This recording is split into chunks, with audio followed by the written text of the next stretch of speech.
त्याचं वाक्य आहे ना, काय करू आता? अरे काय घरभर दूर करून ठेवलंस? हे सगळं काय केलंस तू ऋषिकेश? अरे काहीतरी जळतंय कुकर मध्ये. हो, या बुक मध्ये बघून रेसिपी करत होतो पण सगळंच कळलं ग. अरे पण तुझा अवतार काय करून घेतलास तू?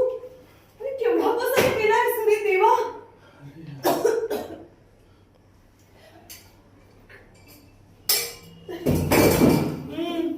जेवण बनवणं खूप कठीण आहे यार. काय क्यू काय होतं?